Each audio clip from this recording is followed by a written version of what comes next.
Hello and welcome to Watch Our Crappens, a podcast about all that crap on Bravo that we just love to talk about. I'm Ben Mandelker, and joining me today is the hilarious and sort of British Ronnie Karam. Hi, Ronnie. How are you? Well, hello. See, that was very British sounding. I'm saying that because you went to London. You went to London this year, as did I. Not which very makes British us at all. fairly British. I really appreciated when I was over there when you speak in a stupid American accent like I have. Because I don't mean all American accents are stupid. I just have a stupid person accent. Like I'm kind of like, I don't know what it is, but I have this accent where people just look at me like, oh, stupid. And I really loved that look from those people. And I really loved it there. And I want to go back there. I want to go back so badly. I also watching this episode of Real Housewives of Orange County. It just really made me want to go to a nicer hotel. I mean, they are in a really nice hotel, and I looked it up. It's a 5-star hotel, and they were in the penthouse.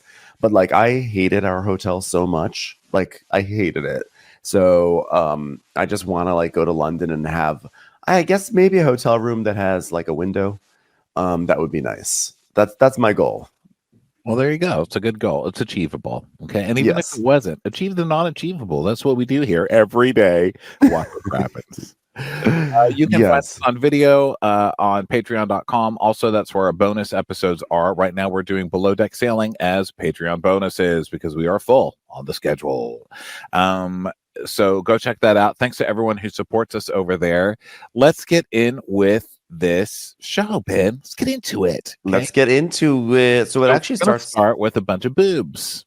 Yeah, we're not starting in London. Surprisingly, we're actually at the breast care center. And so Heather has welcomed a bunch of ladies in because she's arranged like a mammogram sesh, like a group mammogram, because it turns out that a bunch of them have like never had a mammogram, or like Shannon hasn't had one in 10 years, which is really shocking. But so Heather's like, whatever, we're gonna do this. We're gonna have a mammogram. And so I was like, okay, here we go. For someone who's at the doctor so much, like you literally get a facelift every single year. Most of you on this channel, you can't like have your boob squeezed on the thing. Like that's important. I know.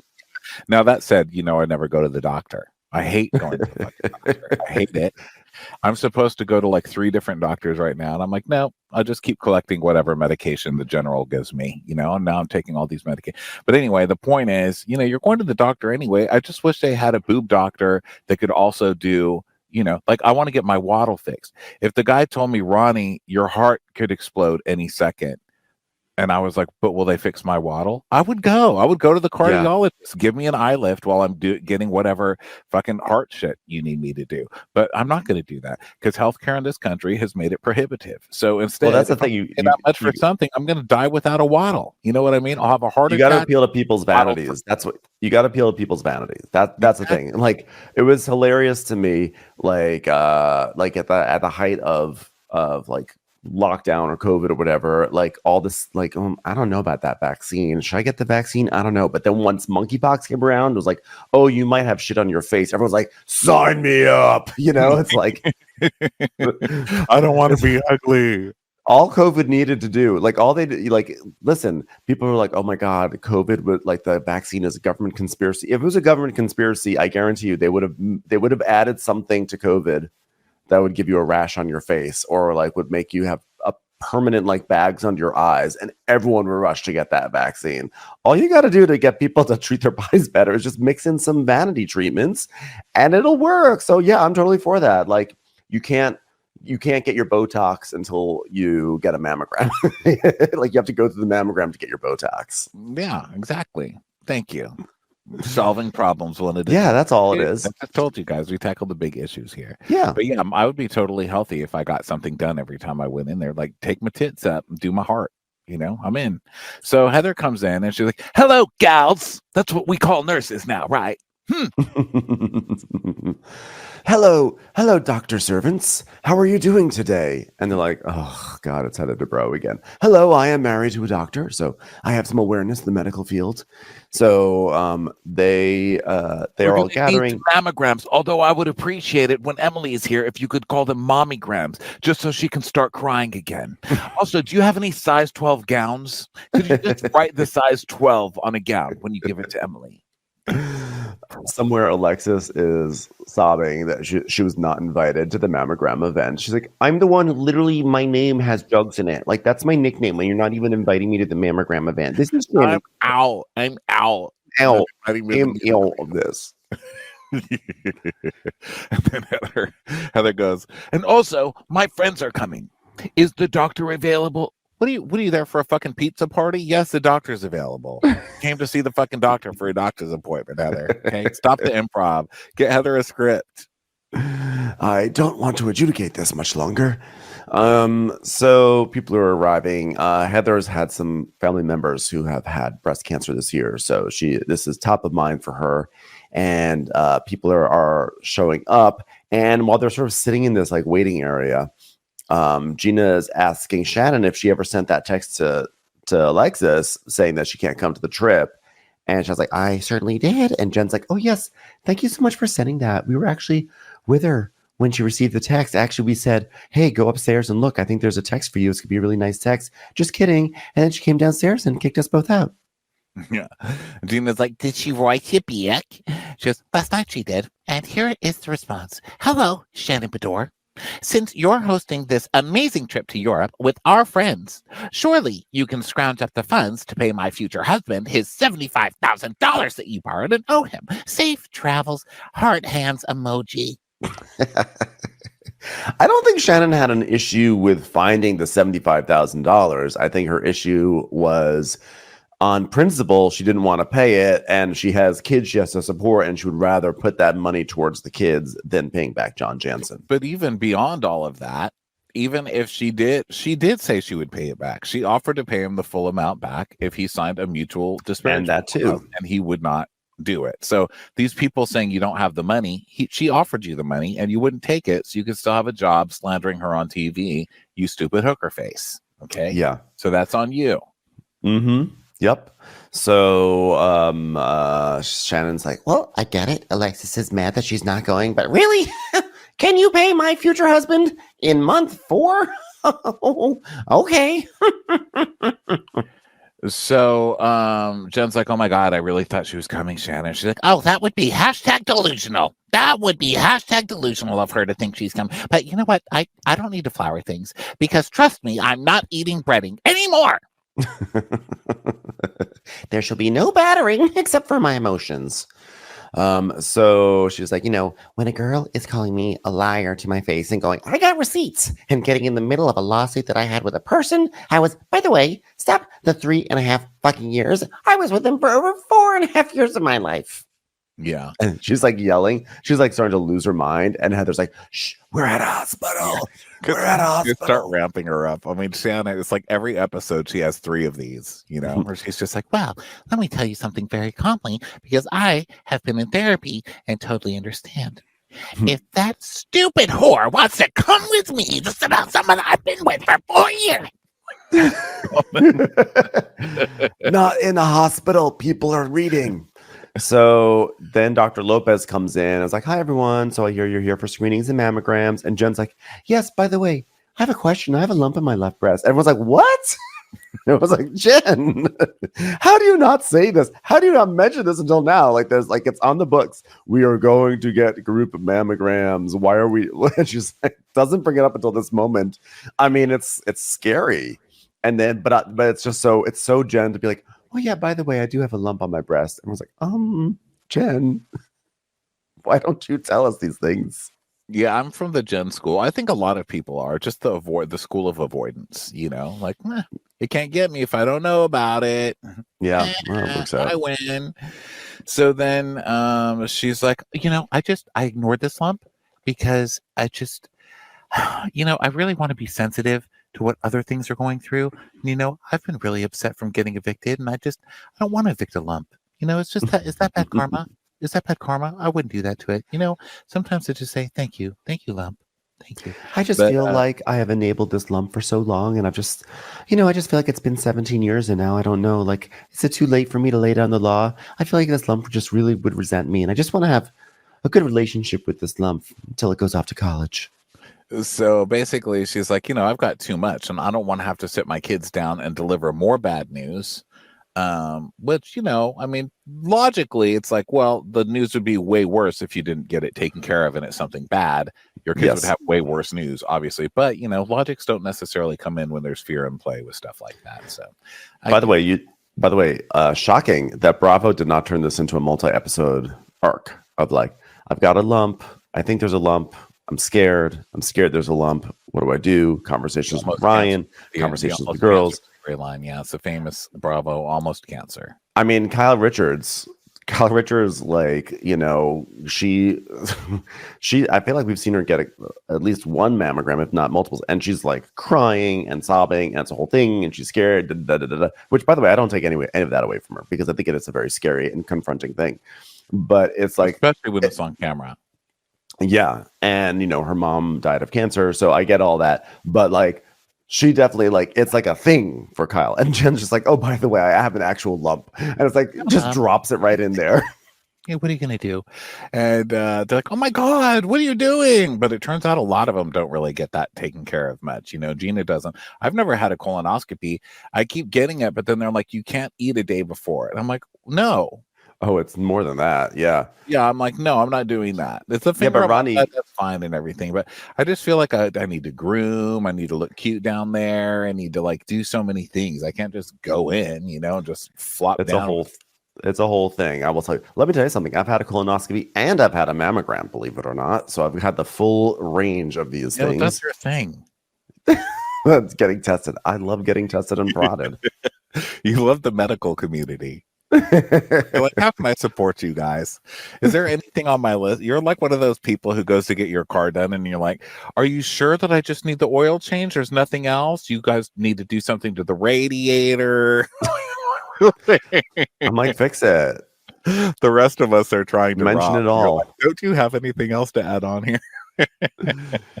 Yeah.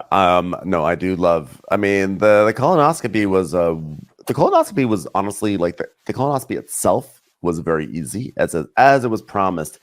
It was just the night before. Same thing about you. Let me tell you something. I felt great afterwards. Like, I was like, ooh, I am snatched. Okay.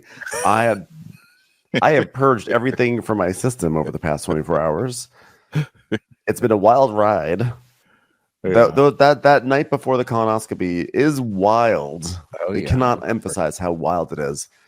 But then when it's over, it's like I went and got a bagel.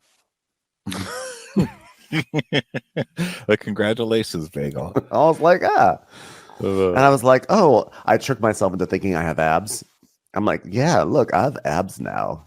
I shot my brains out for 24 hours and look at my abs. I don't have abs. Oh God, I wish it was. I don't have abs, but I just, like, my mind, like, let me. I was happy that my brain was tricking me into thinking that, because for that morning it was fun to think that. No. Yeah, that is fun. Oh God, it makes me want to get one. You're really good at selling colonoscopies. Well, you should get one. We should get an advertiser that does colonoscopies, because Ben could really sell that shit. Guys, you get a minute ad just off the cuff of personal. Oh my God, I was just saying how I want to do more influencing videos. That's it. Maybe you found your thing. It's laxatives. Like the whole influencing. Yeah, guys. Getting ready for a podcast takes a lot of work. I have to set up lights. I have to get my computer ready. Got to download notes. And one thing I don't need to worry about is being stopped up. That's why I use colonoscopy grade laxatives. Colonoscopy grade. Do you know when I did with my colonoscopy, they did not knock me out. A lot of people, I think people assume you get knocked out, but at Kaiser Permanente, they just sedate you. And so I was like awake during it, and it was fine. And honestly, it was fine. But what I have this vivid memory of being wheeled into the colonoscopy room, and the Humpty Dance was playing. And I thought, this is so bizarre. They're shoving something up my asshole right now while the Humpty Dance is playing. I was like, how do you listen to the Humpty Dance while you're giving a colonoscopy anyway?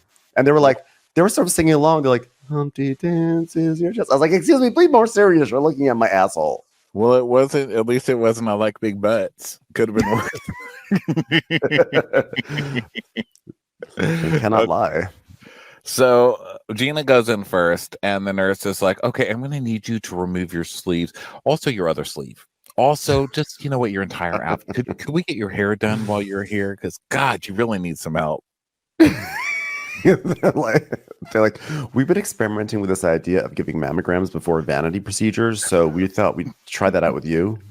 We'll fix We're your not hair. even going to go to boobs or anything like that. Just straight up haircut. Okay. We're just gonna give you a haircut with your mammogram. This is Sam. He of the Fantastic. Yeah, he's gonna do your hair. So then, we see people going in. Heather goes in, and the nurse is like, Heather, relax that shoulder. It is relaxed. No, put it down. It is down. Heather, you seem stiff. I am stiff. So I am. Don't try to change me. Don't worry, doctor. I know how to do this. I played Martha Graham in the Syracuse University production of I, Martha. Okay. Because every time, when you get on that machine, you do have to do these like modern dance moves where you're like flinging your arm back. You see it on the show. Your arm's back, your head's back. You're like, oh, it's like very modern what you're doing in there. Yeah. The doctor's like, so Heather, we're seeing from this x-ray that your butthole is really clenched tight enough to make a diamond out of coal. Oh, that's how I'm built.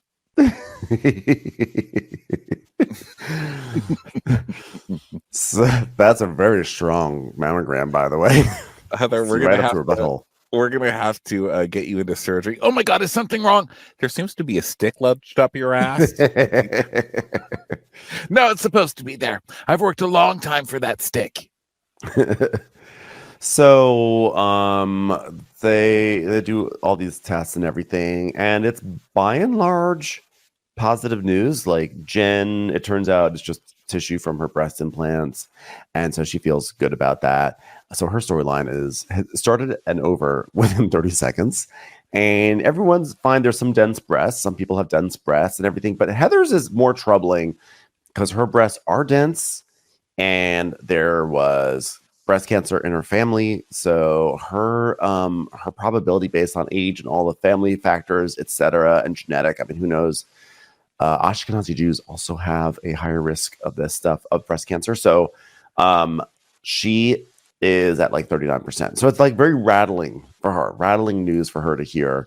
And so she comes out of the room and everyone is like popping open champagne and wearing party hats, like, my breasts are good and everything's fine. How are yours? How's yours? Mine are good. How about yours, Gina's? How's your breasts? Your hair looks great, by the way. They did wonderful things in there for you. Thank you so much. I feel kind of bad that they had to give me a haircut, but like I feel really good. They're all asking everyone except for Heather how her test went. Yes, which becomes a thing. So It's just so shitty. Like she is the one who brought them all there for this, and then no one even asked Heather how hers went, and she was the only one that got not great news. I think it's because Heather makes it sound. I mean, look, I think that it was insensitive. I don't think anyone did it on purpose, but also no one did it on purpose. I also think that Heather kind of puts herself out there, like, I get mammograms every week. It's like, what do you mean you haven't had a mammogram? I had a mammogram for breakfast. I think she just makes it that she's so health conscious. She's married to a doctor, and she's really on. This whole thing about is how Heather's on top of her health, and nobody else is. Okay, could you also give me less of a gay tongue while I'm getting my fucking cardiology appointment done? Jesus. But she makes it her like she's healthier than everybody else is. And so I think that everybody just kind of thinks, well, Heather would know if something was wrong. Like we would know if something was wrong with Heather. And Heather knew all this about her. This isn't the first time Heather's heard about her dense breasts either. You know what I mean? Right. Like she didn't just suddenly learn that she has dense breasts and there's a higher chance of her. Like she didn't just learn this. So I think that maybe it's a little overblown because I think that people would just assume that she knew. If anyone's going to know about their boobs, it's going to be Heather. Yes. It's time for a commercial. It's time for a Crappens commercial. So Shannon's like, okay, well, while we have now confirmed that everyone here in this room has had a very positive experience, guess what I am practicing, everyone? And Heather's like, what? It is a British accent. Do you want a spot of tea? That was authentic, right? Wow. My lump has a better accent than that. She's like, so are we going to be doing a low budget accent? Oh, yeah. Spot of tea. Spot of tea. Spot of tea. spot of tea. Spot of tea. So then we go to Katie's house. Now it's the packing time. Everybody gets to pack. And so she's talking to her daughter, Kaylee. Is it Kaylee? Yeah, Kaylee. Yeah. And they're talking about, I don't know. England. They're talking about, like, how you do this. She's talking. Katie's never been to England, which is funny because she works on the Golf Network. I would imagine there was like a retreat to England once per month. So she's never been to England. And so Kaylee's like, I mean, like maybe you could like run off with like Tamara to like France. That'd be hilarious. And Katie's like, that's right. I mean, we could do a train. And Kaylee's like, what? You can take a train to France, but it's an island though. And Katie's like, England is? She goes, it's an island. And then they're like looking it up to confirm that England is an island or that the UK is an island. And then they're like confused about how you take a train. But how do you take a train? Through a channel. Is there a tunnel in the channel? Almost like a channel? That's wild. That doesn't exist. Yeah, so that was fun. And then we go to Emily's house and they're talking to she's packing with Shane and the kid, one of their kids, Luke. And she's like, oh, I don't know if I can fit all of these coats, but it's cold in London. I wish I had something oversized. And then her kid is like wearing her like little fur coat and she goes, oh my God, now you look like a pimp. Do you know what a pimp is? And Shane's like, you need a cane and a hat. So then over at Gina's house, she's packing with her dogs. She's like, oh my God, mommy has bought this over the summer hoping she'd have somewhere to wear it. And now I got it here. It's a fur hat. Look at that. I'm wearing a fur hat. What do you think of my fur hat? And the dog starts pawing at it. And she's like, oh my God, Meatball. Meatball, don't paw at my new hat. And then we go to Shannon's house and Sophie is in town. So Shannon's like, oh, well, Sophie, so I'm going to be going to London. It's cold in London, sort of like all my relationships with men. Did I say that? Did I say that about your father? Well, London's cold, but it couldn't be as chilly as my bed. So it's not as cold as this empty house that I'm alone in, but that's okay. You can live your life and your dreams in Texas. That's okay, Soph. So they're trying on different little outfits and stuff. And she's like, do I say top of the morning in London? And her kid's like, no. Well, I'm going to be a duchess. She goes, yeah, okay. Be a duchess, Mom. Well, I'm 60. You know, I could do it. And duchess, the 60-year-old duchess. She's like, uh-huh. The boudoir madam picture. Did you like that? Duchess of Shannon. Sophie's just like, why do I come home? Look at this photo. Look at this photo of me. I look like I run a brothel. I'm just fully clothed and looking seriously at the camera like a slut. So now, let's see. Sophie gets a phone call, and it's Adeline. So they FaceTime with Adeline, and she's like, "Morning." Oh, Adeline, I'm glad you're here. Look at this photo. Look at this extremely slutty photo of me that Emily Simpson gave me. Wow, I can't believe she would give me a photo of me looking like I was full of such ill repute. It's just like, again, just Shannon in like a blazer staring at the camera. I look like a whorehouse. Are you packed for Paris, Adeline? She's like, no. So she explains that Adeline happens to be visiting Stella at the University of Paris, and it's right when Shannon planned her trip, so she gets to see the girls. Yeah, she gets to go out there and have her own little Emily in Paris moment. Be Shannon in Paris, except it'll be much sadder. So, so that's something to look forward to. I don't know if we're actually going to get to see that on camera, but it might be nice to see. And then we go to Tamara's house, and Tamara's packing. You think that coincidence is going to go by unfilmed? These three, they're fascinating. Oh, I can't wait to get a croissant, and then when I eat it, I spill it, and I throw my head back and laugh because I'm having such a great time. Just me and my daughters in Paris. I can't wait to hear how my daughters sound rolling their eyes at me in London-ish accent. I can't wait for a mime to come over to me and pretend he's stuck in a glass box, and I'll say like, "Oh my God, welcome to my marriage." Oh. So now we go to Tamara's house, and she's like, you know what? I was here stuck and cold and messy in London. London's a stupid bitch. and he's like, I went to London in November, and it was cold and not very pretty. but or not very pretty, but she's like, Wait a minute. How do you say pretty, stupid? Say it again. You can't say Purdy. You can't say pretty. You can't say pretty. It's stupid. Purdy. It's like I saw a purdy cat. That's how I say it. That's where I learned how to say purdy.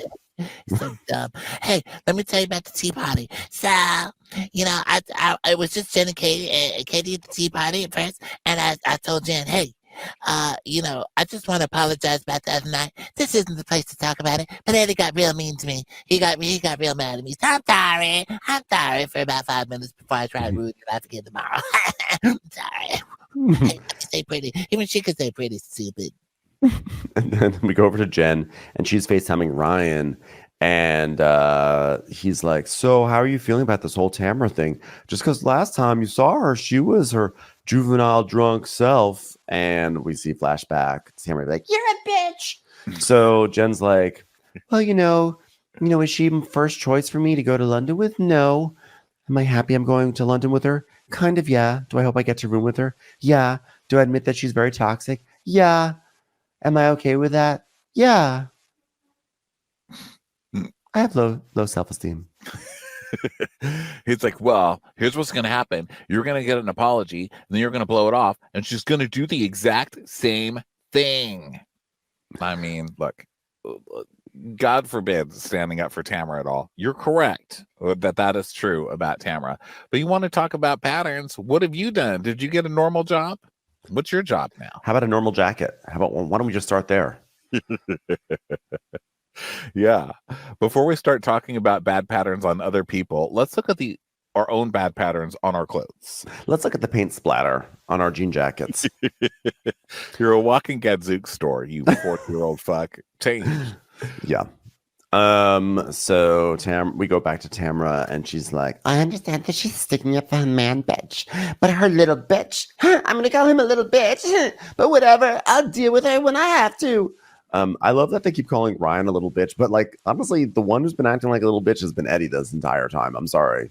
Yeah, that's what I said last week. Eddie's the one who's like running away from everything and rolling his eyes and crossing his arms and stomping his feet. So Tamara's like, yeah. So Eddie goes, but from now on, do me a favor. Don't get into fights with little bitches. Maybe I should bring a tampon next time. Bitch. He's like, just stop. Little bitch. Please stop. Bitch face. Stop. Bitch says what? Little bitch. Then we go to LAX and Little bitch. they arrive at a JetBlue terminal. What kind of Jet trip is bitch. this? Jet bitch. Hello, bitch. Discount is JetBlue. Bitch blue. Is JetBlue a discount airline? It's not, is it? I don't It remember. used to be, but now it's sort of just a regular airline. But I agree, it's still like I don't think they're known for their, first class experiences, right? Like, and I think they have like JetBlue Mint, but it's not like it's still when you see JetBlue, it still feels like kind of rinky dink. Well, I'm not judging it. I'm just saying, as housewives, I want to see some privacy, but they do fly first, I think.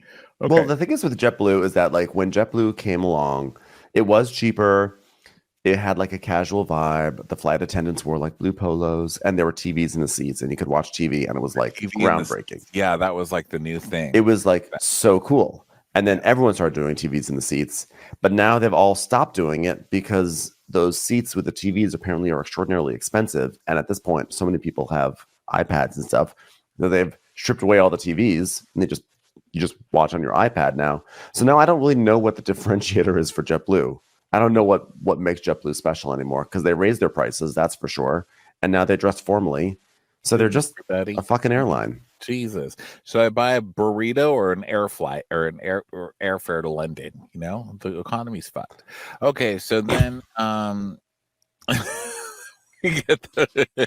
really mad.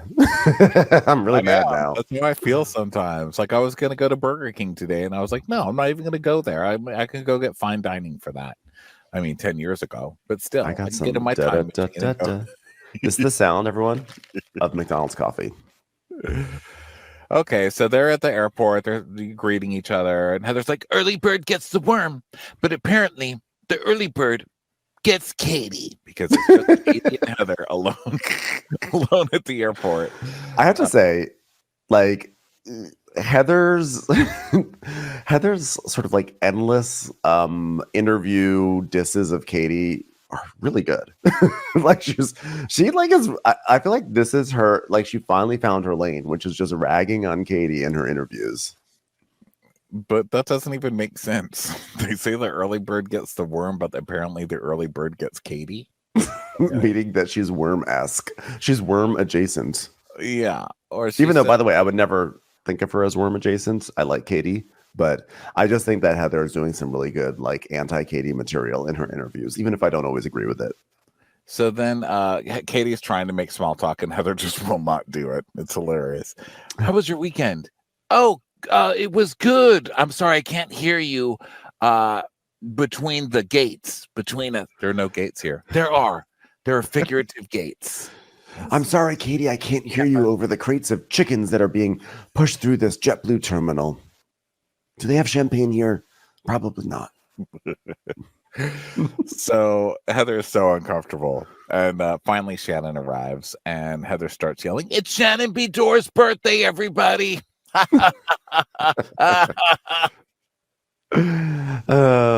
Yeah, she's unfreaking believable. Happy birthday. Now, once we're all assembled, a truck with hay bales is going to pick us up and drive us to our gate. So everybody comes, everybody makes their little London thing. Gina's like, everybody loves sports at high, chrome bars. Who doesn't want to be in the Lord.com? And I love sports girls. And the producer's like, please just stop. Please just stop. So the ladies, they all get onto the JetBlue flight and they all take their seat pods. Heather's like, excuse me, flight attendant, is there an upstairs to this airplane with just private rooms? No? Okay, just wanted to check. And Emily's brushing her brushing her teeth in her seat. And she's like, I've never brushed my teeth on the seat before. Go to the bathroom. The fuck? You're in first class. You know, and then she washes it down with Dr. Pepper. What the fuck? For someone who spent so much of her childhood having to do things on her own as a latchkey kid, she really is not very self-sufficient. Like, where are the lessons there's at least upside. If you're a latchkey kid, there is upside that you can do shit on your own. And she's like, why do I brush my teeth? I'm like, honestly, I know you're doing it for comic effect, and it's just sad. I'm not going to laugh at it, Emily. I rebuke it. I rebuke you, Emily. So then Katie says, what in the Ohio dental hygiene is happening right now? Good. And Heather's saying, Heather gets up to the airline speaker, which of course she does. She's like, hello, everyone on JetBlue. This is Heather Dubrow. I just wanted to say a hello and a friendly hello. And I'm very sorry that you're poor. Looking out over the sea of not money, I just want to say to all of you, I salute you. I would like to mention for the poors in rows 1 through all of them that we will be handing out complimentary slacks from Susan Bender to let you know that life does get better, and for one moment you can feel like you are wealthy. Anyway, you are welcome. This has been Television's Heather Dubrow. We were going to hand out packs of snacks, but frankly, I believe teach a man to fish, etc., etc. Enjoy your Susan Bender jeans. And I also would like to say congratulations. You have all been hired to be my maids. I will see you in Orange County. So, by the way, so it's like, oh, Shannon's birthday. Anybody wants to fuck Shannon? You can totally do it. It's like, Taylor. It's just, you're incorrigible. By the way, what I would have given to been on that flight, could you imagine? It's 6:30 in the morning. You're waking up. You're like, oh, I finally arrived. And we're approaching Heathrow. You're like, oh, my God, I'm so groggy. And then you hear over the loudspeaker, hello, this is Heather Dubrow. I'll be like, what's happening? Am I still awake? Have I died? Am I in a plane to the pearly gates? What is happening? Why am I hearing Heather Dubrow's voice on the intercom right now? I'd push the emergency exit button. like that JetBlue flight attendant once did. Just you'd see some queen sliding down the plane. That's me. So then they get to London. We see different London things. We see Skyline, the London Eye, the London Bridge, Patsy and Adina, double-decker bus. etc. And so Tamara's like, Wait a minute. Caprice. That's the Buckingham Palace? That's the Buckingham? Oh my God. And Emily goes, no, it's the Fuckingham Phallus. All right. Well, I apologize to England, by the way. You deserve better. You deserve better than So does this. the audience. So does the general audience. Okay. Katie's like, so- where's the Spice Girls? They're all Spice making Girls, like anyone? jokes and stuff. And then we go to the someone is from the hotel and they meet up with them. And Katie's like, I think the perfect man for Shannon is someone fun, someone to get her out her funk, someone to dust the dew out of the lily, if you know what I mean. Maybe someone to like massage the holes on her ball, you know. I have not heard the phrase dust the dew off her lily before. I don't even know if it is a phrase, but I know that Dom and I, when we heard that, we both went, ugh. Yeah, dust the dew off her lily. Dust the dew off her lily. You dust wet things. You shouldn't dust wet things in the first place. That's your problem. Yeah, wet. You should. Yeah, I feel like actually the lily would enjoy its dew. Yeah, It's a plant. it's gross. It wants So it. then Heather's like, oh my God, he touched you. Was there a spark? She's like, no. She's like, you know, it's Shannon's birthday. Would you like to have sex with her, doorman? He's like, hello, happy birthday. Welcome. I will not be touching you with any of my hard appendages. I'm so sorry. It doesn't come with the price of admission. It was a joke. I don't understand. That's okay, Alfredo. You can still get my bags. So then they walk in, and fancy Alfredo has an announcement, everyone. Okay, Alfredo, you have the floor. And he's like, hello, welcome to the Londoner Hotel, the Mayfair Londoner Motel Hotel.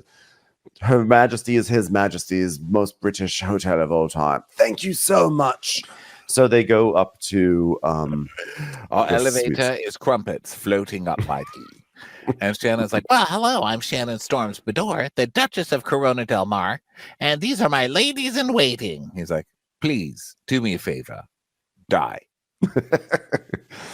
well, you're still bowing down to me. Well, that's because we're exceedingly polite. We can't help it. You said you have a formal title, and I wouldn't want to not bow down to you if it turns out that Duchess of Corona Del Mar is a real thing. So got to do it.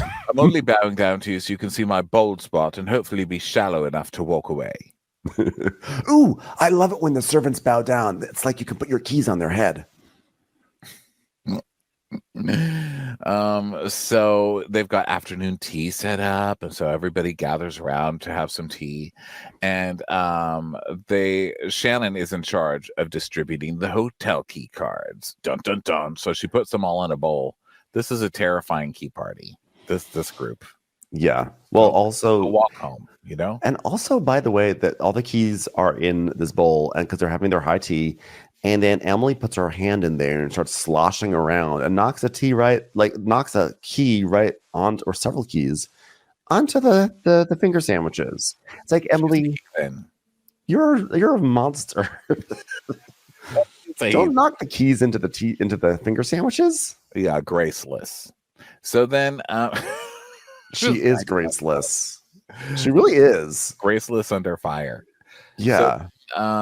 They start divvying up these rooms or whatever, and Shannon's like, okay, let's all go to our rooms, get settled in, and we're gonna go on a little boat ride. We'll see you soon. So everybody goes to their rooms. Tamara and Heather go to theirs, and they start drinking some champagne, and Heather's jumping up and down excitedly as if she's like really happy about having to share a room with someone 10 times more poorer than her in a hotel she could probably buy. Yeah.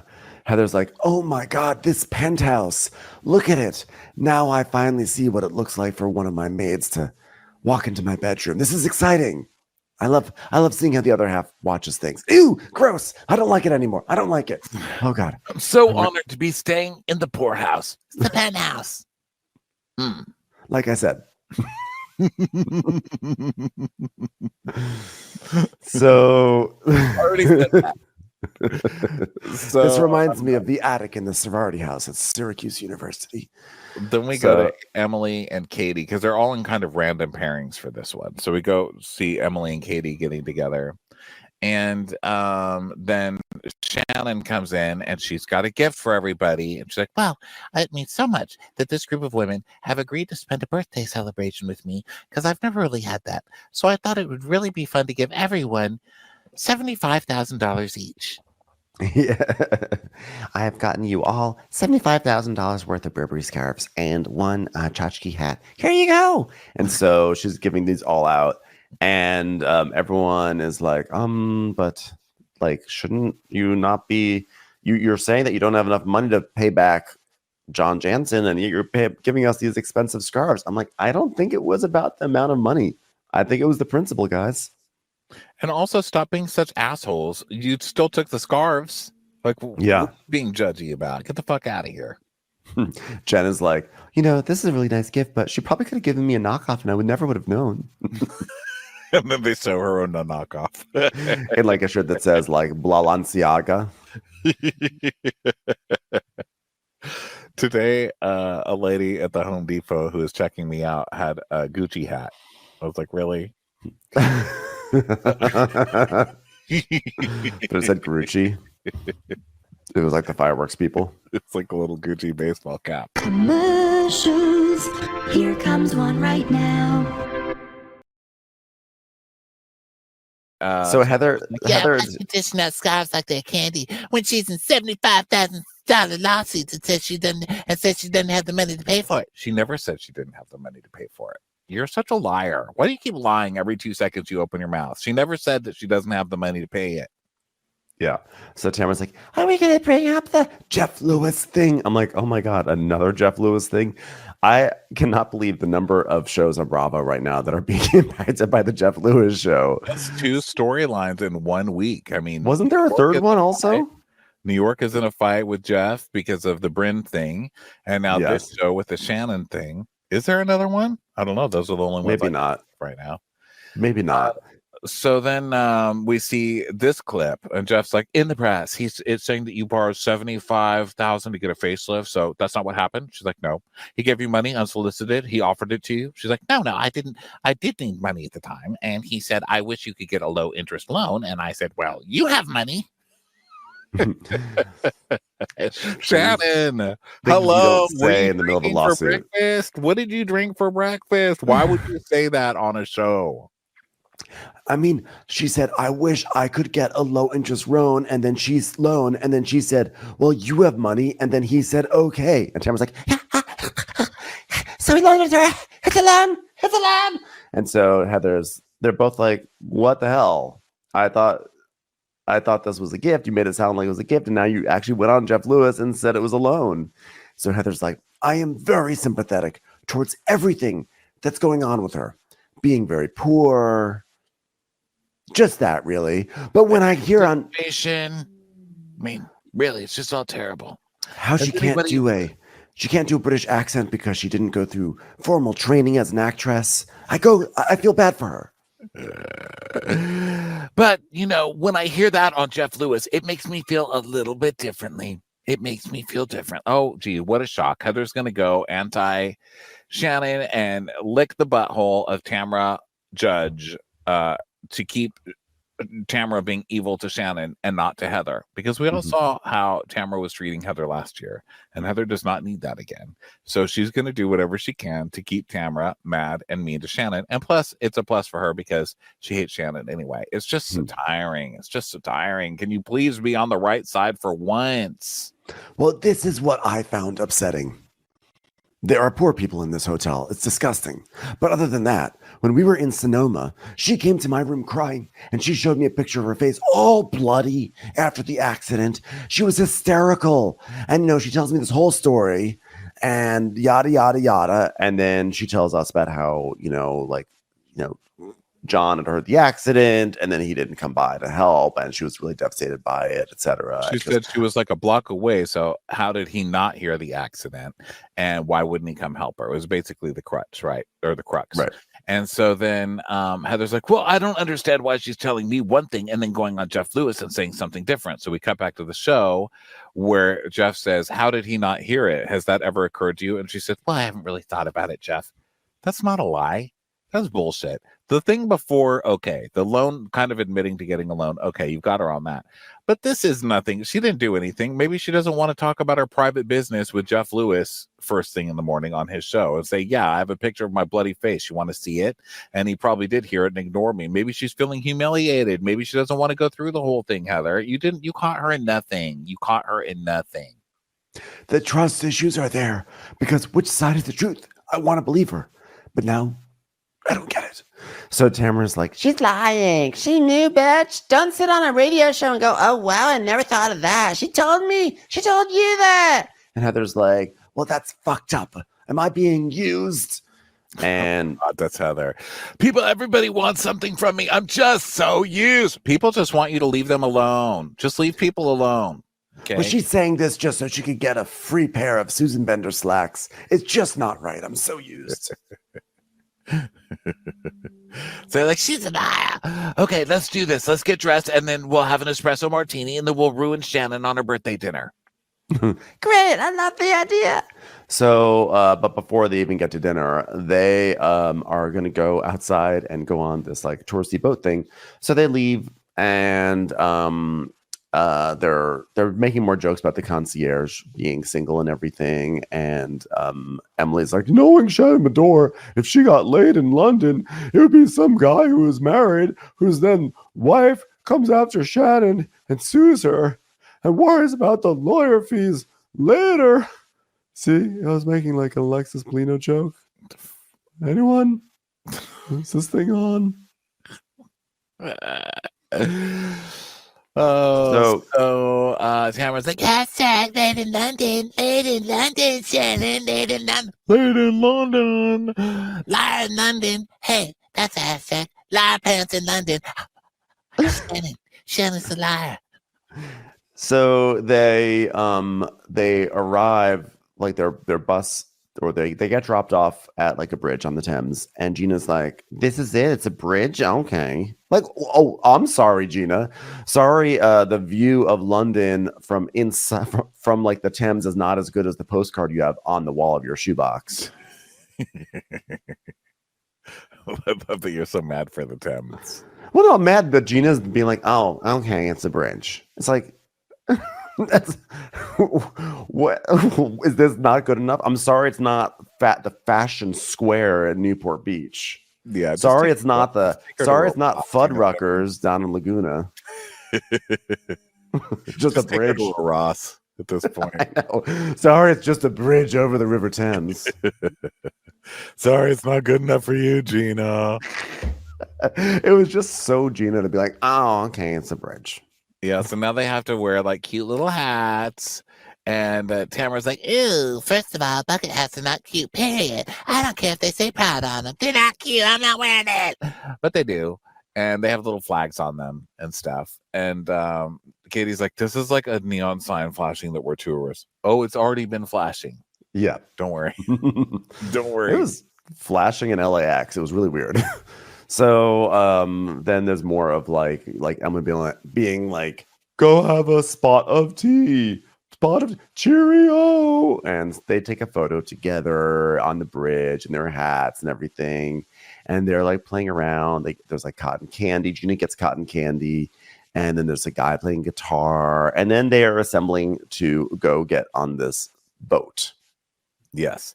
So Gina's like, I don't want to do this at all. That is not rocket boat. Say rocket boat.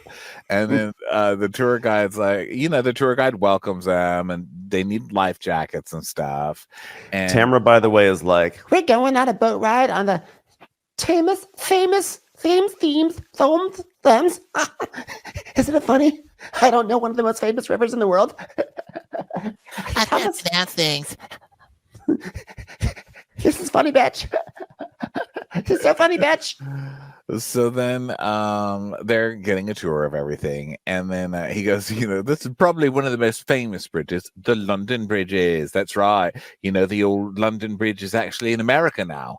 And Tamara goes, In Havasu. It's like, wow, The only piece of history that Tamara knows because of fucking Havasu. Anything that's related to Lake Havasu, she goes, Oh yeah, Lake Havasu, it was discovered in 1633 by General Havasu. like she knows everything It was about it. discovered in 1902 by Vicky Gunvalson, that bitch. And then we see a flashback of Vicky getting hit in the head with a football. I wish they just inserted another flashback of like Katie and Lala on like a pontoon next door, being like, Look, there's single guys over there. Do you want to hang out with the single guys? Hey, single guys, do you want to hang out? The most awkward trip to have a suit ever. And they're all awkward trips. Wasn't the Havasu trip also where Ryan revealed to Tamara that he'd gotten a tattoo inside of his lip that said Nugget in honor of a child that he didn't have? Oh my God, I guess so. There's a lot that happened on that trip. It's a lot's happened here. So now they're I don't know, who cares? They're touring. They're going, well, okay, so they're like, so the tour guide is like, all right, once we pass the police station, we're going to go much faster. So raise your hand if it's too fast for you, and we'll slow down accordingly. So like, okay, cool. So they speed up, and the boat is going so fast. It looks so fun. It's like on its side, and they're all screaming, and everyone's having a great time, except for Heather and Gina. Gina's like, oh my God, I shouldn't have had the cotton candy. And Heather's like, this is too fast. Slow down the boat right now. This is too fast for me. I want to change drivers. So then they get home. Those two are miserable, you know. And then we get to the hotel and they get ready for dinner and all that stuff. And then we go to Tamara and Heather's room. And Heather's like, oh, I love that your fucking outfit goes from your toes to your fingertips to your necks and leaves your back out. Hilarious. And Tamara's like, Yeah, it's like a mullet. Business in the front, party in the back, bitch. And then over in the other room, Katie and Jen are getting glam. And then Gina and Shannon are also getting glam. And Gina's like, Emily joins them too. And Gina's like, you know, why is Jen getting glammed on when she's having so much financial stuff? Like, this is where it's like a money management thing. Like, that's a band decision. Which I think is so. Are poor people standing in a grocery line judging each other's carts. I'm so over it. It's like standing in a Walmart line of snooty ass people. The only one who I think could even begin is Heather. Yeah. The rest of you, shut the fuck up. Like, Emily's not poor, but she's living off of her in-laws' money, from what we hear, allegedly. Oh, actually, I think she said it on Watch What Happens Live. And the rest of y'all are just barely holding on. So shut the fuck up. It's just so funny when you look at the episode of Roni earlier this week, and they're like, Don't talk about other people's money. That's like it. Brian, I would never talk about your money. And then on this show, they're like, why is she spending it on that? Why is she giving us scalp? She's $75,000 in debt. Why are you getting glam? You're too poor to have glam. All they do is count each other's money on this show. Well, you're putting a curtain partition up in your children's room so they have some privacy. Why are you in London? You know, we can do the same thing. You want to start going down the line? We can do it for all of you. The curtain partition, by the way, in this context, is actually Lynn Curtin. She's being paid to stand between the two halves of the room. Nope, you stay on that side, please. You're on that side. The power of the cuff. The cuff power love. of the cuff. Cuff love. You stay on that side.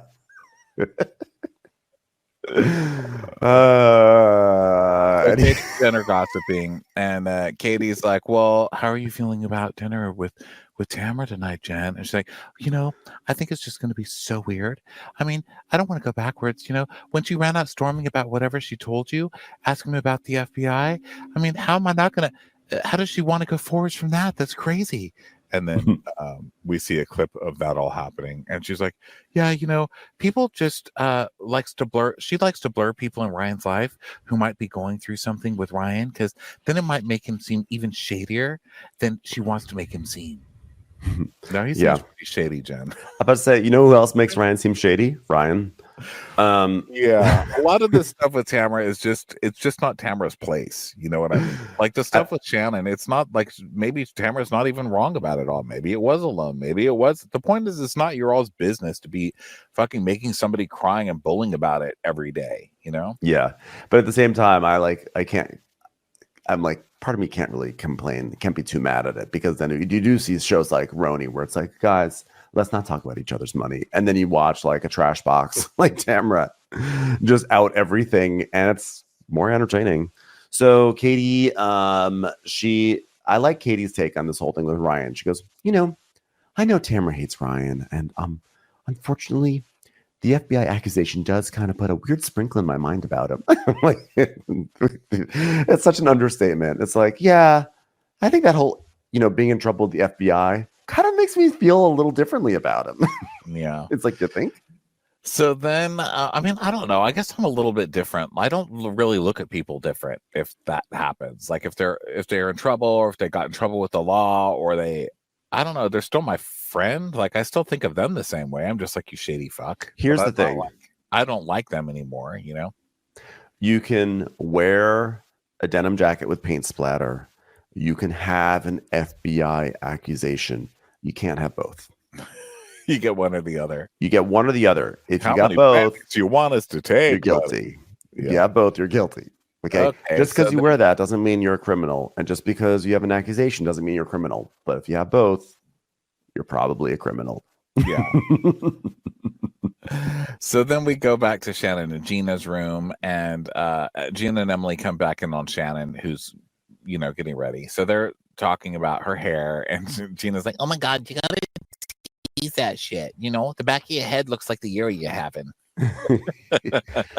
You got to take advantage of the fact that you have a ceiling that's higher in this place, so you can tease up your hair. That's how I operate.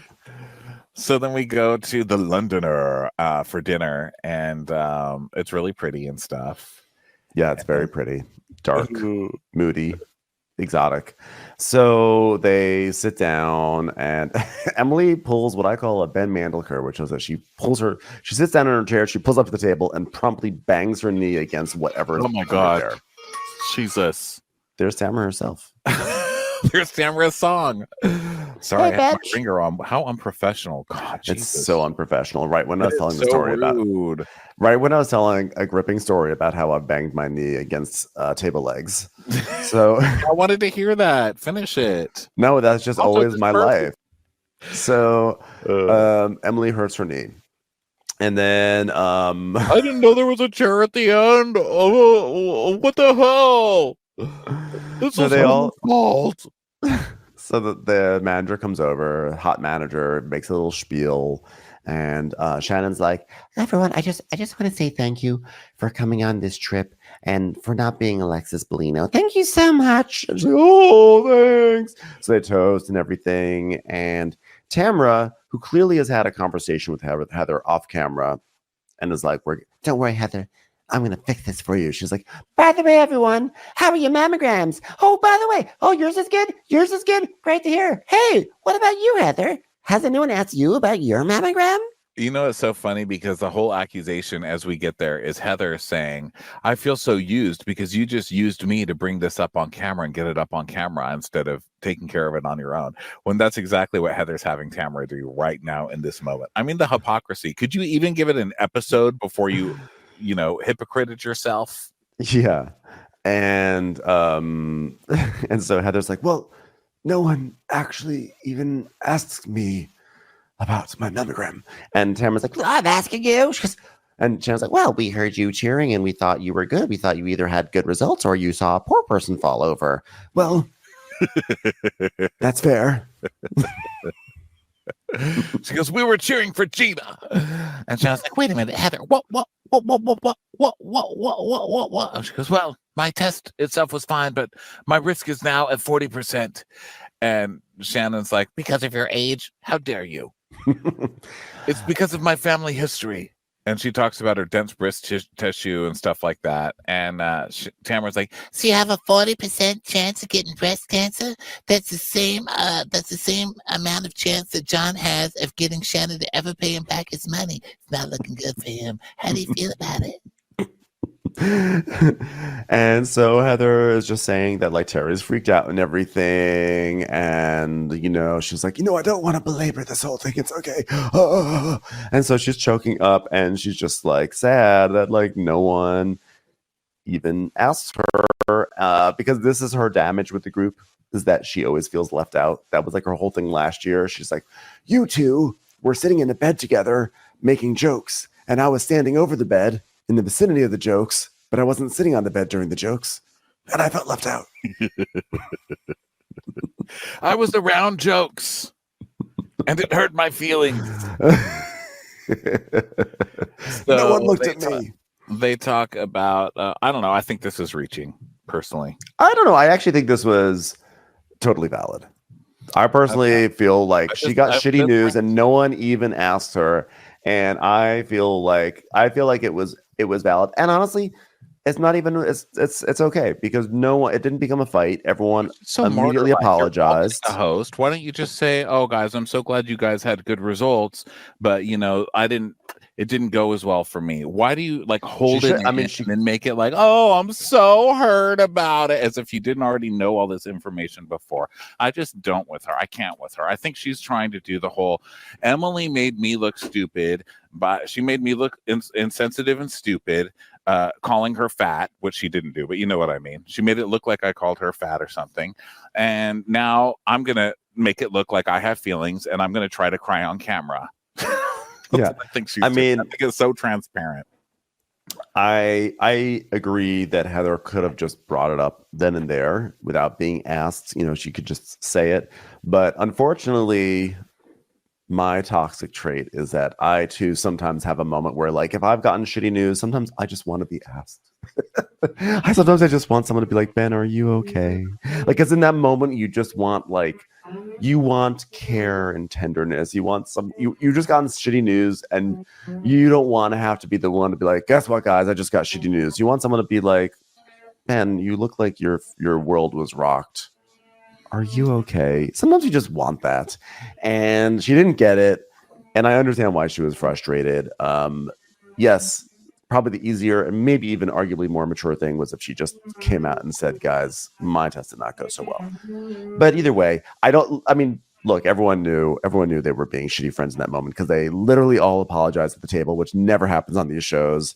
And because what are you going to do when someone's like, I could get cancer? You're supposed to be like, shut up, Heather. Stop trying to make us look stupid on camera just because you look stupid last week. On this show, they might do that, to be honest. We've seen similar things. So anyway, but then of course Gina turns it into something about her. She's like, if this is something that bothered her, why didn't she just call me after the mammogram?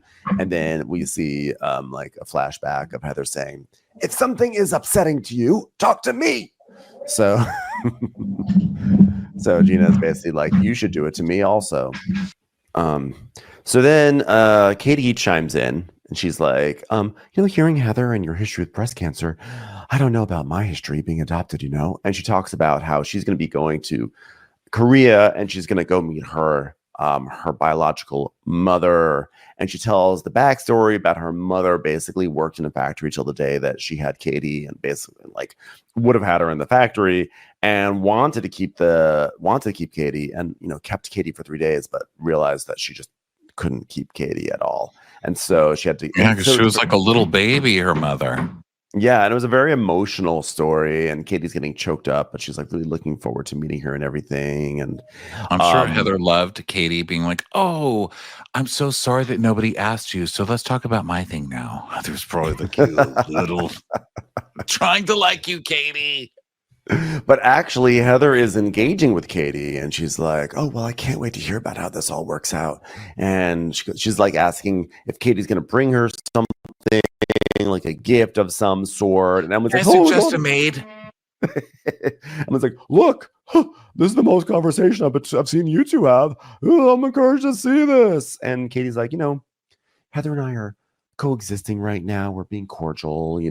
We're just being very good at being a polite ice cold. And Heather's like, I asked about Katie's history because it's really interesting. Too bad she's not. Seriously, you can't hold it until after her sad mom story. So what's going on with your lawsuit, Shannon? It's like, wow, okay, well, I guess that's it for Katie's interesting scene. They're like, Fascinating adoption story, stupid. Okay, let's talk about Shannon some more. It's been fun. Speed up, Shannon. Heather's like, why are we talking about that? Katie is showing some glimmers of being fascinating. She goes, I was just wondering, because, Jeff Lewis and stuff. So Shannon's like, well, I mean, do I like to talk about it? Absolutely not. No. She goes, well, but you were just on Jeff Lewis for an hour talking about it, bitch. Whoa, whoa, whoa, whoa, whoa, whoa, whoa. I absolutely had the right to say what is getting put out there. What is wrong, Tamara? People are saying I borrowed $75,000 for a facelift, and I didn't. There was no promissory note. There was nothing discussed prior, and he never asked me for money. And then a day or two later, he sends me a promissory note. I was freaking livid because I don't know how many times I've said this on the radio show. She goes, Heather goes, wait a minute. He sent you a promissory note? That's the first time I've heard that. Mm-hmm. Were there also Susan Bender blazers involved as well? She goes, no, there wasn't. Not even. So Tamara's like, well, I know for a fact that Shannon borrowed that money. She told me she borrowed the money, and I see his point of view. I'd probably see her ass too. By the way, can I just say, what a shitty boyfriend. Like, you're in this relationship with Shannon, and if you're going to offer to pay for her facelift, the $75,000 for it, like, I'm sorry, that's your girlfriend. I just feel like it's shitty to make it a loan. It's like you either pay for it because it's your girlfriend, or you don't pay for it, but you don't do a loan. Like that's how he moves with the people he's in relationships with. Well, I hate to say this, but now that we've heard from Shannon more this episode, Shannon did say, I wish that John said, she said, I do need a loan for that. And he said, well, I wish you could get a low interest loan. And she said, well, you have money. Then he gave her money and sent her a promissory note. It's sounding like a loan. I know. Frankly, it sounds like a loan, but I'm just saying it's like, it's also kind of like, I don't know. Now, should your boyfriend just pay for your $75,000 worth of whatever that you're getting? I mean, sure, if you got a loaded boyfriend and that's in your relationship, I don't know that it's necessarily his job. Yeah, I just think that her argument that fuck that guy because I spent so much money on him and now he can't spend this money on me. But I mean, that's what I mean. There's a lot of things swirling around. Is that she paid for all these things and then he pays for. I mean, $75,000 is not nothing. So he did pay for something like that. She made it sound like it was a gift. It sounds like it wasn't a gift. It sounds like it was a loan. But also that my thing is like, but why wasn't it a gift? Yeah, well, that makes sense. Yeah, but meaning why would you it just seems shitty. Here's like the thing, Shannon just needs to be quiet because she kind of had everybody on her side when it was, I didn't know this was a loan. Now it's a loan. Now he's tricking me and it's this, he gave me this money, but it's a huge loan. I thought he would have given it to me because of all the money I spent. All this made sense. But now she's talking too much. And now it's like, well, then he sent me a promissory note. Okay, so you did have a promissory note and you did have a conversation about how you needed a loan and you could get it from him because he's got a lot of money. And I mean, it's just sounding worse and worse. Now, I'm still on her team because it's not Tamara's job to bring it up. And also Tamara's teaming up with Alexis and Johnny J to bring it onto the show and make this big spectacle. And he refused to take the $75,000 in return for the defamation clause, whatever. All of that, I'm still Team Shannon. But at this point, it's plain looking like a loan. I mean, if he sent that to you a couple of days later and there was a promissory note, then you knew that it was a loan. So, well, then Tamara's like, well, I'm just shocked that you would talk about it for an hour on Jeff's show if you were in a lawsuit batch. And she's like, well, I talked to my attorney beforehand and he said they keep firing away at you so you can tell the truth. I'm like, yeah, I think it's time to fire your attorney now. Like, you might not want to use your DUI attorney for this. Like he lost, like they actively are blackmailing you and he still lost on that front. And now he's giving you this terrible advice. This is not a good attorney. Yeah. So she's like, well, there was something that you said was a lie. So you're not always telling the truth. And she's like, well, what? And Heather goes, well, I'm not sure I would call it a lie, but it was very disturbing to me. You came to my room in Sonoma and showed me a very disturbing picture of you. She goes, what? Heather, the fact that you were bringing this up right now. But you came and told me, you said all these things about John and what happened after the accident. And then when I heard you on Jeff and he says to you, and Jeff goes, how did he not hear it? Has that ever occurred to you? And she's like, I never thought of that. So we hear that again. And Heather's like, and I never, you go, oh, I never thought about that. I did not say that whatsoever. I said, top of the morning to you. Okay, Shannon, you're deflecting. You said it with no emotion. Well, I will never know if he heard my accident or not, Heather. Just, well, it made me feel used. Oh, Heather, that's a big nothing burger. Get the fuck out of here. And now you're just teaming up to be a team up monster. This isn't cool. This is super shitty. And you were just wanting everybody to pity you 2 seconds ago. And now you're like, that girl's adoption storyline is more interesting than she'll ever be. And then you're like doing this to Shannon. Like, oh, you're still an asshole. Your intention Heather's pretty good. She's gotten pretty good over the years at being less of an asshole, or seeming like less of an asshole, to even the point she gets me for almost the entire season, where I'm like, wow, Heather's pretty cool this season. You're still a dick. Okay, you're still a dick. Heather's like, whether it was your intention or not, it made me feel used. You wanted to tell me the first, and then like, I don't know why. And Jen's like, but you're a friend. I mean, she's just communicating with you. And Jen's kind of like, I don't think it's so wrong that she just wants to share with you. And, Tamara's like, This is classic Shannon. She used to have me all the time being like, oh, can you say this about David? And I'd be like, hey, guys. And then she'd be like, oh, my God, don't say where you heard that. And I'd be like, girl, you set this all up. I'm like, so Tamara, you're basically admitting that you like the things you say on camera are not totally authentic. They're basically you conspire behind the scenes to create scenes. Yes, you're admitting that you talk to your friends beforehand and create shit. Just like you just brought up Heather's storyline so she could go into her tearful monologue. So Shannon's losing her mind. She's like, this is a reality show. And it's trickling into my real life. And like, this is real life. So they're in this fight. And then all of a sudden, all of these smoking chickens arrive at the table. So now the entire scene for the rest of the episode is like full of smoke. They're like fighting and but they're wafting away smoke the entire time. And Shannon's like, I said something to you because I felt on that day I needed to talk to a friend. no, you did want to bring it up on camera, and Heather's room was probably the closest. like, let's face it, no one would go to Heather because they need a friend. Okay, you go to Heather if you need money, or you go to Heather if you need advice on how many ribs you can get taken out medically without, getting in trouble. But otherwise, I don't think anybody's going to go to Heather to feel better. Yeah. So Tamara's like, You're not the fucking victim, Shannon. and Shannon goes, You know what? I am a fucking asshole. Stop it. I am going home. You know what? I don't need this. I don't know. I'm done. I'm done. I'm going to leave. I don't need to be here. Especially with all these toxins floating in all this smoke. I'm done. I'm going. So she gets up and she storms off. She storms over to the elevator bank. And Tamara's so funny like, that her name is Storms, and she continuously, every episode, storms off. Yes. So she storms off to the elevators, and Tamara's like, I mean, she got caught in a lie. And Gina's like, but why does any of it matter? And then so Shannon turns around, and it turns out the elevator bank is adjacent to the table, but it's just separated by a series of these like slats. And so she starts screaming through the slats, and she's like, Keep fucking talking about me. You guys, Tamara Judge, don't ever call me a victim again. I already told that. Victims sit back and feel sorry for themselves, and I am moving forward with my life. Well, I mean, technically, I'm just waiting for the elevator to come for my life, and then I will go downstairs with my life. I'm not going to sit here and feel sorry for myself. I'm going to get in the elevator and feel sorry for myself. How dare you? This is a nice restaurant, and she's screaming in full voice again through these like bars. It's so hilarious. She's screaming through the bars, and I was laughing like LOL on her DUI season. And she goes, "Why are you laughing?" And Tamara's like, We're laughing because we're looking at you through bars. You're probably on your way to one. and Emily's like, "Yeah, you're in jail." So Jen's like, "Oh, come on, guys, that's so tacky. Guys, that's so tacky. Opposite of thank you, guys. Opposite of thank you."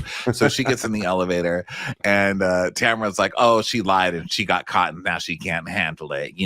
She got Jeff to do her dirty work to talk shit about John, and she could have promoted her business instead." Oh, really? So she's going to go to Jeff and not talk about her main storyline and what's going on? What the fuck? Come on. Yeah. Of course she's going to talk about it. She did it incorrectly, but still. Right. So Gina she's basically like, should I go and get it? Should I go pull him back? They're like, yeah, do it. She's probably at the bar. So now we got to Shannon, and she has arrived at the bar, and she's like, Could I get a Diet Coke, please? And a Belvedere soda. Thank you so much. But also, I'd like to add to this, this whole thing. Like, well, he sent me a promissory note 2 days later, because Tamara told us in our interview with her, well, what if I told you that there was a promissory note? Stay tuned. So she kind of told us this was coming. But did Shannon sign the promissory note? It's different if you give somebody a promissory note and then they sign it and then you give them the money. That's very different than giving them the money and then sending them a promissory note to sign that they never signed. You know what I mean? Legally. Yeah. So Gina joins Shannon in the lounge area and she's like, I am done. I am going home. But first, I'm going to have some Belvedere sodas. And Gina's like, is it too much? She goes, you know what? Do you know in Sonoma that day I had reached my breaking point and I felt I needed to talk to somebody and she fucking betrayed me. And so now Shannon is making this about Heather. Like Heather is the issue here. And Shannon's saying how she's like, oh, I thought I was going to have a nice vacation to kind of forget about the chaos. And you know that there's a lot of chaos because I had to put both my hands up as if I'm pushing back a giant balloon. Forget about the chaos. But she's also doing the angry okay, where you know how you make the okay Yes. with your hands, but she's like tightened it, where she's like, Oh, and I will tell you this. it's like a little pickleball. It's like a little pickleball the thing. chaos at home. I will tell you this with an angry okay. Okay. This trip is not going the way I want to. And you know I'm upset because now I've taken my hands and I'm now making it look like I'm organizing little boxes in front of me. This goes here, this goes here, and this goes here. And furthermore, Tamara is in cahoots, and God knows why, with Alexis Bellino. They want to make me out to be a liar, and I'm not lying about anything with John. Do you remember at the Balboa Club when I told her you started the ball rolling with my lawsuit, and she said we didn't? She didn't? Well. Well, so, and then of course we see the there's the door fight. And then Shannon's like, well, so the night that I texted her to say she wasn't coming on the trip, I put her number in my phone. And what is this? And then it immediately takes me to 2018, the last time I received a text from her. And it says, 2018, Shannon, everything you and Tamara said in the media since the divorce are lies. And we, word is we, which also means yes in France, which I'll be going to next, have engaged in an attorney and we will be suing you and Tamara. That's a we. That's a smoking gun. You liar. You will be hearing from our attorney tomorrow. That's what she said. The only reason I even knew this is because when I was putting her number in for the trip, this text came up in 2018. So there you go. Everything, Shannon, everything you and Tamara in the media since the divorce are lies. We have engaged an attorney. We did. Smoking gun. Liar. And Gina's like, oh my God, but she said repeatedly she'd never said that. Oh, really? Really? Had I not invited her, I would never would have known. She's like, oh my God, Shannon, that's crazy. This is like huge. Like, who's the biggest liar? Alexis. Lies on lies on lies. You're a liar. You're a liar. I really can't believe this. I know, it's shocking, these texts. No, that's shocking too, but that you still have a T-Mobile sidekick and it gets text messages. That's amazing, Shannon. Thank you. So she goes, the night that I sent Alexis that text, I said, Tamara just found this text on my phone. and so she basically sent the text to Tamara, and she goes, yeah. She goes, and apparently Alexis never sent this to Tamara because Alexis didn't have Tamara's number. So Shannon's like, and I'm the liar? I don't think so. I am someone with a text message. So then Shannon's saying, I'm not doing this. And if you want to get on the bandwagon and Go on your platform and say Shannon Bedore is a liar, then you go fucking right ahead, because I know who I am and I've taken such responsibility. The way that I helped the house that I clipped get into rehab for the hurt it did to my car. I have done so much. so Heather at the table, Heather's like fanning away the smoke. You know what? No one likes being caught. Maybe that's not the right word. Poor. No one likes being poor or around them. Heather. Heather just says it. Heather just keeps saying things and going, well, maybe that's not the right word. Shannon's a liar. Well, maybe that's not the right word. Well, she got caught. Well, maybe that's not the right word. As long as you get the words out there, Heather, Fucking this lady, I swear to God. So then Tamara's like, It's the right word. She got caught. That's the right word. and then we go back to Gina and Shannon, and Gina's like, but you're doing great, Shannon. You're doing so good. You're a strong woman. Look how you cry in every episode. It's amazing, you know? And she's like, you got bigger balls than even Travis. I mean, that's not saying much. He's basically a castrato at this point. He's like in a Catholic choir, but still. Thank you for making me smile, especially given the amount of smoke that I had to inhale around those chickens. Yeah, of course, Shannon. You know, you gotta mix it up every once in a while. Duchess. That was a callback. That was a callback. Sort of, unlike the calls I never get back from John Jansen about this lawsuit. One callback. That's really all I ever wanted from Tamara. But, Someone she's should teach chosen my this daughters path about a instead. callback. So that brings us to the end. Who knew Gina was going to make such a total turn this season, by the way? Well, I did, because she has to turn on someone every year. So she's just, at this point, she's going to have to go back to Shannon. She's cycled through everyone else. So thank you, everyone, for being here, for listening. Have a wonderful weekend, and we'll be back on Monday with some Potomac. We have some Mormon Wives coming up. Our final, no, episode 7 is next week. So enjoy, and we'll catch you on the next episode. Bye, everyone. Bye.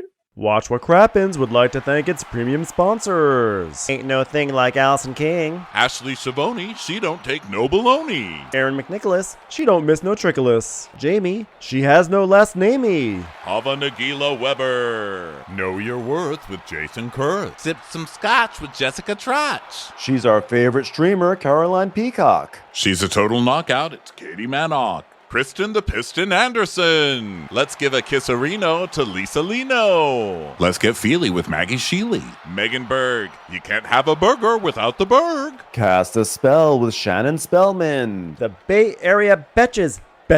And our super premium sponsors. Somebody get us 10 cc's of Betsy MD. We're taking the gold with Brenda Silva. Let's get real with Caitlin O'Neill. Don't get salty with Christine Pepper. Can't have a meal without the Emily Sides. Nobody holds a candle to Jamie Kendall. We got our wish, it's Jen Plish. She's not harsh, she's Jill Hirsch. She's a little bit loony.